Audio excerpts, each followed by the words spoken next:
You have somebody who they're underperforming, and the most common phrase, but they're such a nice person. Where is nice person listed in their job responsibilities? This is a cognitive dissonance for me. It makes no sense. How do you really feel about it? Pet peeve. Okay, now wait a minute. Okay. Wait a minute. Wait a minute. Just a minute. We might have a conflict here. Welcome back to Unapologetic Rabble-Rousers. I'm DocShellie. And I'm Carla Lewis. And we're in a mood today. And so one of the things we've had on our list of things to talk about since the beginning, but we hadn't gotten there yet, felt like a good one to do today. And that is pet peeves. Pet peeves. Pet peeves. And we have chatted about so many in just casual conversation. So we thought we'd just kind of roll it out. It might be from work. It might be from family. It might be from home, whatever. We're just going to be discussing pet peeves. So what's the one that's top of your list? I have so many that if I had to pick one right now, because they can change. Yeah, like the seasons. Yeah. The one that really just bugs me is you have somebody who can't do their job or doesn't do their job. Maybe they can, but they don't. They're underperforming. And the most common phrase, but they're such a nice person. Where is nice person listed in their job responsibilities?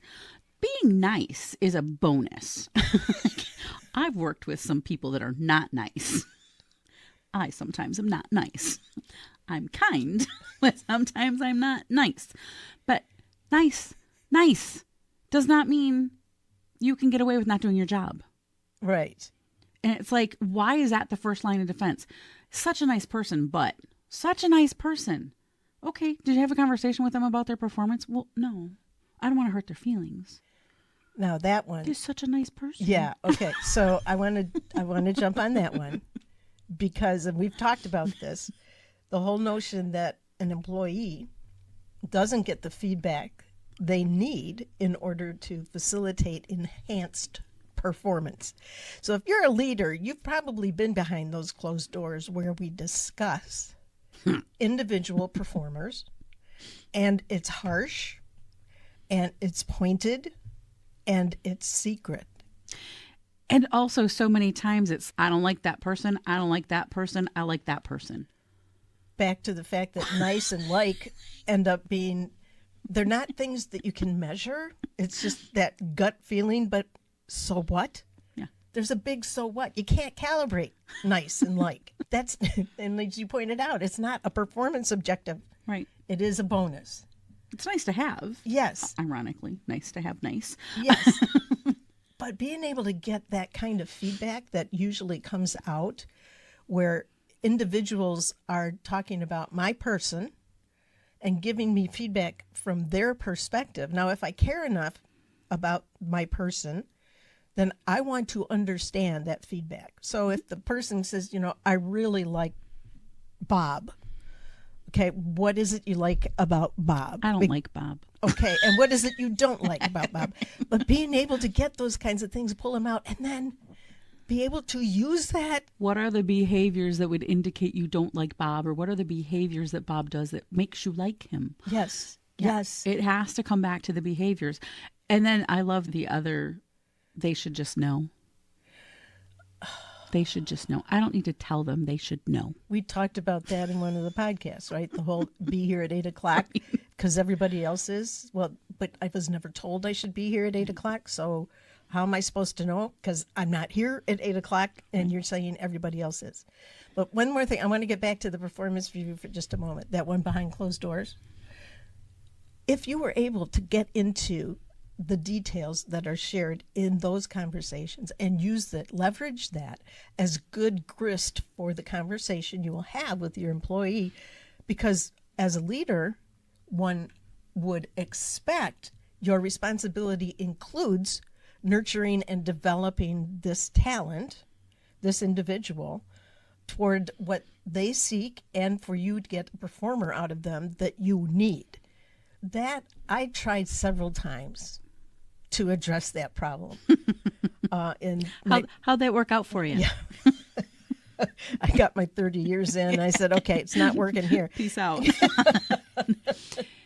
Well, and I think it's very ironic to me that I don't want to have a conversation with somebody about being a low performer because they're a nice person. Yeah. Wouldn't the nice thing to do would be to have the conversation with the person to help them?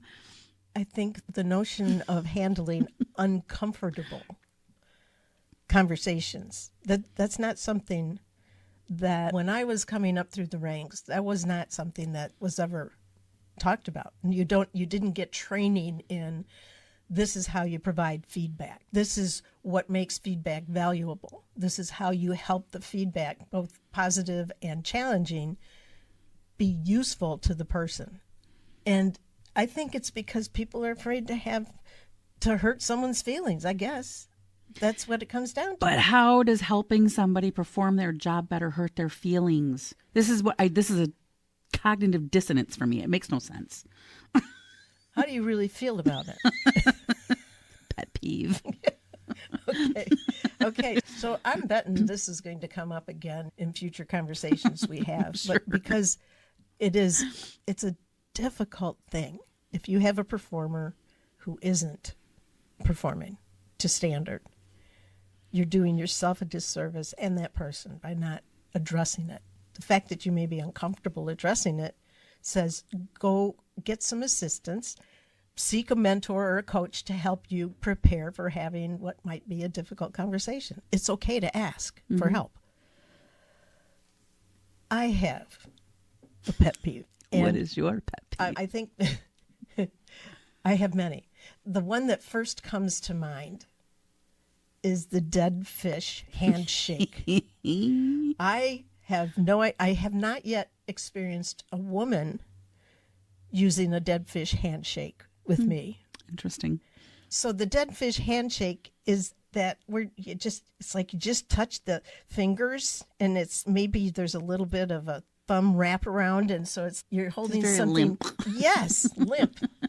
There's another word that came to mind. I'm glad you came up with limp. But this dead fish handshake, when I go to shake somebody's hand, I do not succumb to the dead fish handshake. And because my experience is I only get that from men, I go for a full hand hold before they have a chance to get limp. Oh, that did not come. Okay.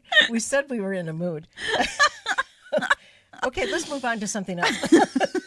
Next.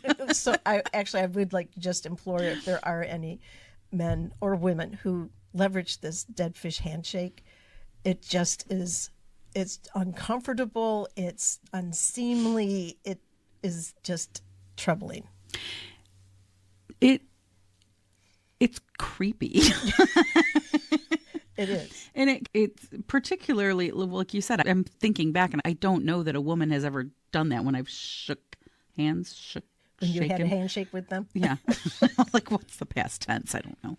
But yeah, when men do it, it's like, I go to the psychology of like, why are you doing that? Yes. Like, but then conversely, like some men like grab your hand so hard, I'm like, damn, an hour later my hand still hurts. Yeah. Like, I get it, you're big and powerful. I can't count the number of times I have been told you have a great handshake. I've been told I have a firm handshake. Yes, I'm yes. like, well, good. Yeah. They all should be that way. Okay. I'm a powerful woman. I should have a firm handshake, but I don't need to squeeze your hand and squeeze the life out of it that it still hurts an hour later. Yeah, that's a little overdone. Funny. What other ones? I have one I can come up with right away. Go for it. I can't tell you. Again, remembering that my career started in the mid-'70s. It was predominantly like 99% male. And there's something about a man needing to groom his nails with a nail clipper while you're in a meeting. Oh, no. Oh, yes. Gross. Oh, I have no idea. There's something very power-mongery about having your nail clipper going. And His not his toenails, but fingernails, right? Thank you. Just checking. Ew. So, I mean, I've kind of seen it all. Well, there's a lot that we have seen. Just that notion. I've never seen a woman grab a nail file and start filing her nails while she's having a conversation or she's in a meeting. Yeah. There are things that need to be done, but they don't need to be done with an audience. That's so funny.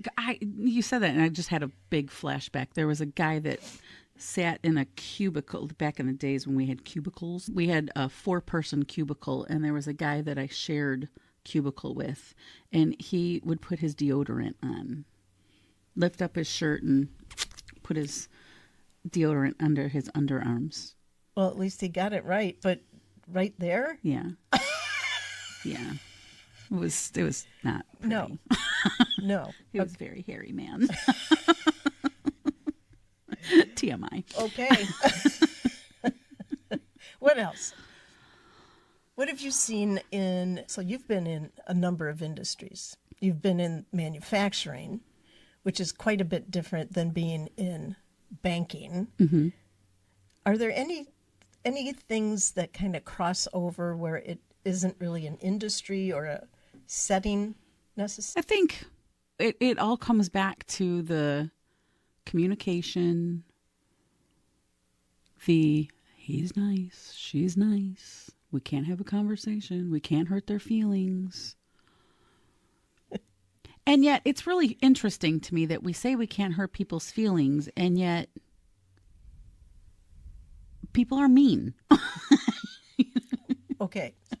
So we can't hurt people's feelings and people are mean.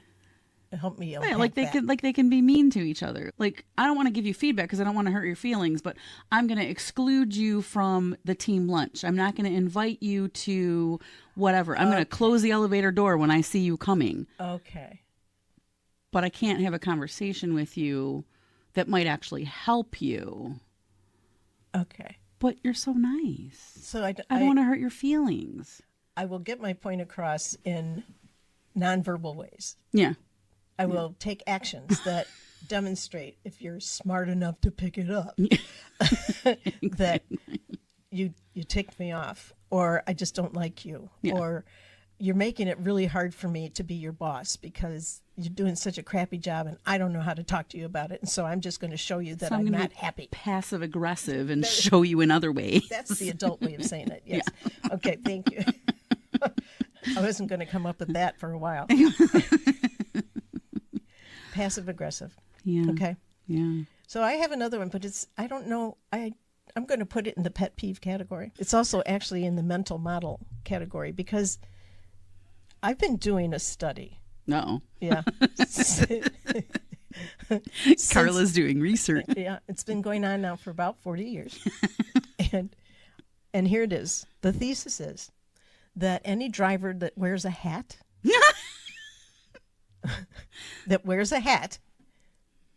does stupid stuff. I have 86.24% of the time I get behind or beside a driver that's doing something stupid. They're wearing a hat. What kind of hat? Sometimes it's a baseball hat. Sometimes it's a fedora. Sometimes it could be a babushka. But the fact is, I have gotten to the point, I've actually changed my driving habits because 86+% of the time, if I'm behind somebody wearing a hat and they're driving, something stupid's going to happen. So I was trying to, this is just tongue in cheek, but I was thinking there should be a federal hat sizing law passed and that only licensed people should be able to sell hats to people, and people have to pass a test that says that it's not too big and it slips down over my ears or my eyes so I can't see, or it's not too tight that it shuts off the blood supply to my brain and I just can't think. Okay, so I just had to get that out there. Well, if we're going to go down the path of vehicles, this happens to me on a regular basis.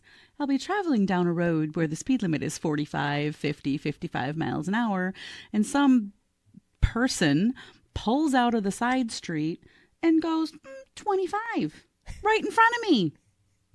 Next time it happens, check if they have a hat on. Drives me crazy. It's so funny. I have a friend who, if you think about the disc personality style, you've got your dominant, you've got your influencer, you've got your steady, and you've got your conscientious. She's a steady. So she's all about peace and harmony. That woman gets behind the wheel and geez Louise. She is this aggressive, cursing, gets angry at other drivers. A Jekyll Hyde? It's hilarious. It's just very funny that this very calm, peaceful person all of a sudden just becomes this monster behind the wheel. It's very funny to me. But driving can trigger a lot of people too. There's levels of behavior that they don't typically exhibit. That's interesting. Get behind a wheel and you can be more aggressive because you have the tools to do it. Yeah. And like other people just, they don't do what they're supposed to do. So it just escalates her road rage. Oh, speaking of road rage and pet peeves. So in our part of the state, we're fixing all the roads. All the at roads. the same time. Okay. Our governor fix the damn roads. Fix the damn roads, but not all at the same time. My gosh. So what that creates is a whole lot of chaos on the big streets, on the highways, on the little streets. You couldn't get out of your neighborhood one day. Exactly. Because it was just all orange barrels and that was it. Trying to get to my home by any of the regular roads will entail a 5 to 6 mile an hour stretch of 20 minutes or so because when people ignore the signs that say what the lane is going to end. No. Yes, it's true. They ignore these signs. I talked to one person who says, okay, now wait a minute. Yeah, okay. Wait a minute. Wait a minute. Just a minute. Are you a zipper person for the lane merging or not? So we might have a conflict here. No, this is okay. Because I was just going to say, one of the things I spoke to another person about it, and she said, I just do the zipper. Yeah. And I'm okay with the zipper, and I will let somebody be. So what do we mean? It means like cars there's 2 lanes and they're going down into one. So the people that are in the left lane have to squeeze over to the right. So the people in the right, if we're doing a proper zipper, would leave enough space in front of them to allow the next vehicle that's trying to merge over to get in. Like they do everywhere else in the world. Yeah. But not here. Well, what happens here is that people just hightail it up in the lane that's going to end and then try to force their way over aggressively. Mm-hmm. That part of zipper, I'm not all about. I will not. You saw the same sign I saw 2 miles back that said this was going to happen. It is not our fault that 2 miles before you needed to merge, you merged. I was going up north with my mom one time. We were on I-75, classic road of 1,000% of the time, always under construction. Yep. So 5 miles out, traffic is backed up, but not in the left lane. Mm-hmm. So I'm already in the left lane, so I kept traveling in the left lane. I slowed down because I don't like speeding by standing traffic, but I was moving. And my mom was like, oh my God, you got to move over. You got to merge. I'm like, I haven't even seen a sign yet that says this lane ends. I don't know if there's an accident up. I don't know what's going on. Eventually I see a sign that says 3 miles ahead. 3 more miles. I've already gone probably 4 or 5. Okay. So I continued the 3 miles. I probably saved us an hour and a half of sitting in traffic by staying in that left lane and doing the proper merge. She was horrified because she's one of those people that would have pulled over and sat in all that traffic for an extra hour and a half. And it was funny because most of the people that were in that left lane stayed in the left lane. But as we were getting closer, people are just like, nope, we're not letting you in. We're not letting you in. We're not letting you in. We're not letting you in. Finally, I got in front of a truck that was like, yeah, go. But it's like, why would you sit in all that traffic when there's a lane available for miles? Well, especially if there had been no sign indicating that there wasn't going to be a lane sometime. Yes. I mean, there might have been. I didn't see it, but I'm pretty sure there wasn't because I had gone several miles before I saw the 3 miles ahead. So It interesting. was just like, but my mom was so mad at me. I was like, well, And I I think saved us time, Nancy. so. There's a lot of fun things about driving, and there are different takes on things. And I'm all for saving time. I am. Maybe it's the ones that are racing by me, or even more, that go on the shoulder. I was just going to say, the other day I was coming home from somewhere and the lane quickly ended. You could see it coming. It wasn't like it was around a bend and it was a surprise. And 2 cars were hauling down that lane, and one merged over and one didn't. And he went around the construction into the shoulder and then a little bit into it just kept driving. Like all through the construction zone. And then eventually came back out of all of it. But I was like, Whoa, okay. Wow, entitled much? Oh my goodness. And then I have also seen people on the freeway passing people on the shoulders. Yes. I mean, that to me, like, you have some responsibility to recognize that you are driving a machine that can kill people. Yes. And like, don't do that. Right. And if you're wearing a hat, stop. I'm just saying.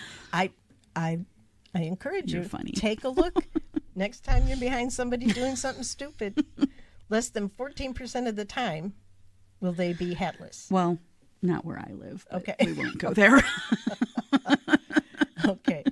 Okay. Well, we have been having a lot of fun here. And there may be others, but it would be very interesting for those who listen if you have a pet peeve that we haven't covered. Because I'm sure there's many. I'm sure there are, but we'd love to learn more about those as well. Yeah, so wherever you're watching, if we've got a Facebook page, we've got our YouTube channel, podcast app. Leave us a comment about what your pet peeves are, and we'll check those out and maybe give you some responses. Yeah. So thank you for hopefully having a little fun with us today. I'm Carla Lewis. I'm DocShellie. We'll see you next time. I would like to just implore if there are any men or women who leverage this dead fish handshake. It's creepy. It is.